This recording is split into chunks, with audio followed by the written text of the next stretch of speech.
যে জিনিসটা আমার কাছে সবচেয়ে বেশি লেগেছে যে বানতি যে কিনা রাজার স্ত্রীর অর্ধাঙ্গিনী, সেই রাজার দরবারে কি আলোচনা হলো তার সেনাপ্রধানের সাথে, সেটা সে এই বিষয়টা আজ্ঞা মোহরকে চিঠি লিখে জানালো। এই জিনিসটা একটা বিশ্বাসঘাতকতার সামিল, রাষ্ট্রদ্রোহিতার সামিল। আজ আমাদের সমাজে অনেক সময় দেখা যায় পরিবারে কি আলোচনা সেটা অনেক পরিবারে যে অনেক জায়গায় বলে দেয়।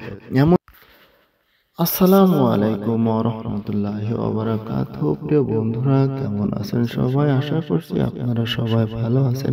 আল্লাহ পাকের অশেষ রহমতে আমিও ভালো আছি।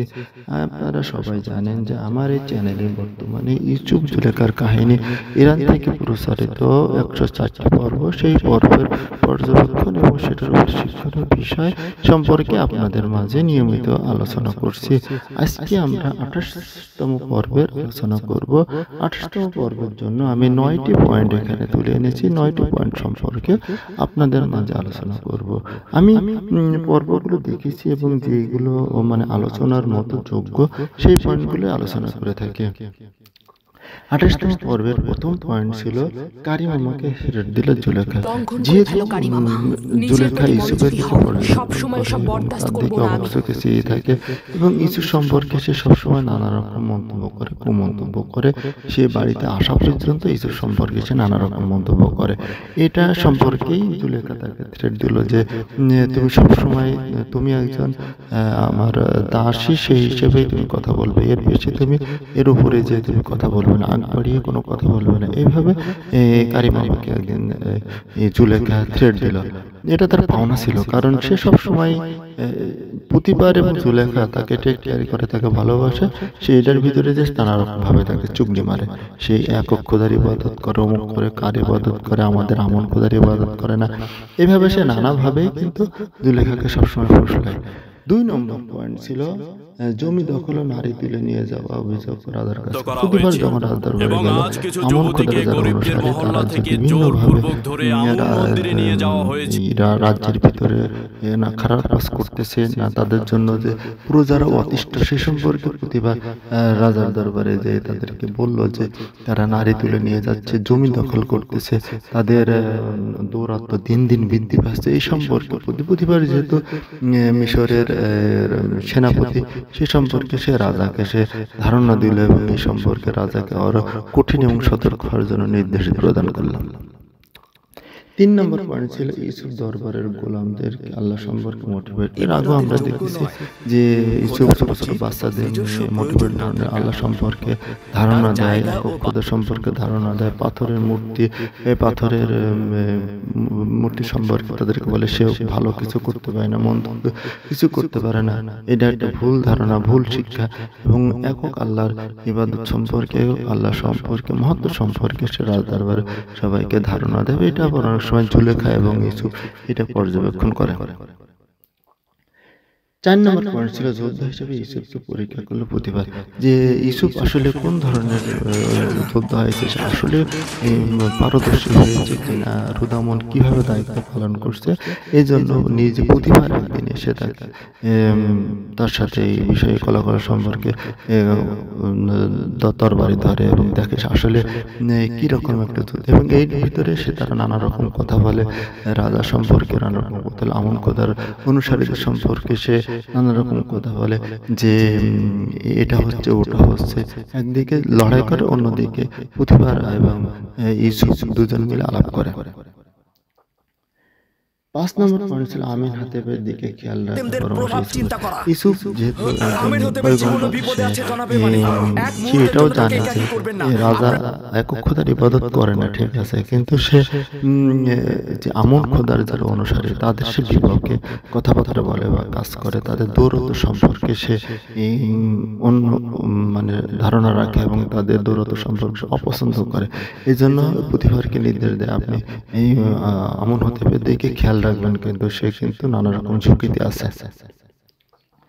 ছয় নম্বর পয়েন্ট ছিল বানতি চিঠি দিল আমন খোদার অনুসারীদের আজ্ঞামোহরকে। যেহেতু রাজদরবারে এগুলো নিয়ে আলাপ হয়েছে প্রতিবার এবং রাজার ভিতরে যে তাদের দৌরত্ব সম্পর্কে তাদের বিরুদ্ধে কি ব্যবস্থা নেওয়া জানা যায়। রাজার যে স্ত্রী সে আবার আমন খোদার মানে একেবারে ভক্ত।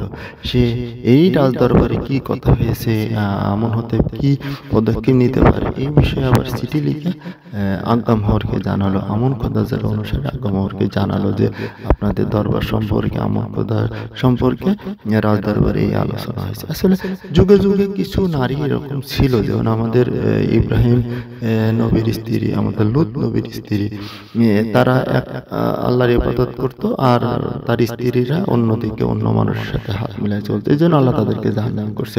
ঠিক একইভাবে তার স্বামী হলো এই রাজা, সে রাজার বিরুদ্ধে আমিন আজ্ঞামোহরকে চিঠি দিল। এটা কতটা বিশ্বাসঘাতকতার কাজ করলে এই মহিলা। 7 নম্বর স্ত্রীর কারণে আমিন হতেবের বিরুদ্ধে ষড়যন্ত্র করল আজ্ঞামোহর। হ্যাঁ, আজ্ঞামোহর যখন এই চিঠি পেল সে তখন বলল যে আমাদের সম্পর্কে এরকম রাজদরবার আলোচনা হচ্ছে, তাহলে এটা একটা কঠিন পদক্ষেপ নিচ্ছে, তা না হলে রাজার স্ত্রী আমাদেরকে এইভাবে জানাতো না।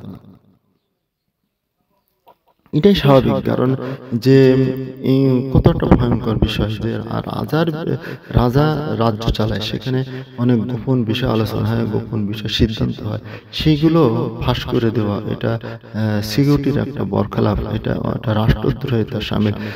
তারপরও বানতি এই কাজটা করলো এবং এটার কি পদক্ষেপ নেওয়া যায়, কিভাবে এটার বিরুদ্ধে যাওয়া যায়, কিভাবে অ্যাকশনে যাওয়া যায়, এটা নিয়ে আজ্ঞামোহর আবার ষড়যন্ত্র করে। 8 নম্বর পয়েন্ট ছিল বাচ্চাদের শেখানোর সময় বাচ্চাদের যখন শেখায়, বাচ্চাদের যখন ক্লাস নেয়, বাচ্চাদের সাথে যখন মোটিভেট ধরনের আলোচনা করে, তখন জুলেখা উপর থেকে এটা পর্যবেক্ষণ করে এবং সে যেহেতু সে এখন সুদর্শন পুরুষ হয়েছে, জুলেখার মনে মনে একটা অন্য আকাঙ্ক্ষা জাগে, যেটা তাঙানো দেখলেই তো বোঝা যায়। এতদিন যাকে সন্তান হিসেবে লালন পালনের ইচ্ছা ছিল, এখন সে যৌবনে অবতরণ করেছে। এখন জুলেখার চাহনি দেখে বোঝা যায় যে তার মনে মনে হয় অন্য কোনো কুকীর্তি তার ভিতরে বাধা বাসা বাঁধা। পরবর্তীতে আমরা এটা জানতে পারবো, তবে সেটা পর্যবেক্ষণ করে প্রতিবার এটা আবার দেখে। কারিম মামা তো সবসময় দেখে যে দোতলা থেকে জুলেখা এভাবে অবাক চোখে ইউসুফের দিকে তাকিয়ে থাকে। 9 নম্বর পয়েন্ট ছিল ইউসুফের সৌন্দর্য প্রশংসা ও নানা মন্তব্য। হঠাৎ হানিফার খবর। ইউসুফের সৌন্দর্য প্রশংসা তো সবাই করে, সবাই আপনারা দেখছেন ছোটবেলা থেকে তার সৌন্দর্য প্রশংসা করা হয়। এই মুহূর্তে হঠাৎ করে ইউসুফের যে বন্ধুটা ছিল সে খবর দেয় যে হানিফা খুবই অসুস্থ।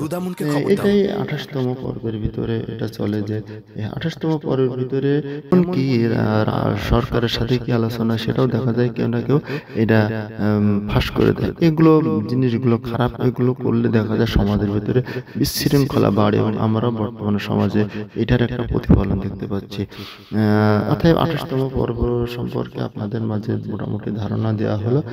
যে জিনিসগুলো আপনারা এখানে দেখতে পেলেন, যে কারিমা মাতির দেওয়া হলো জমি দখল সম্পর্কে ধারণা, ইউসুফ দরবারে গোলামদের সাথে আল্লাহ সম্পর্কে ধারণা, যোদ্ধা হিসেবে প্রতিবার পরীক্ষা করলো, আমিন হতেবকে চিঠি লিখে জানালো, স্ত্রীর কারণে আমিন আজ্ঞামোহর ষড়যন্ত্র করলো রাজার বিরুদ্ধে।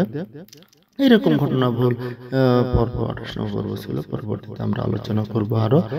এখানে 28তম পর্ব শেষ করছি। আসসালামু আলাইকুম ওয়া রাহমাতুল্লাহি ওয়া বারাকাতুহু।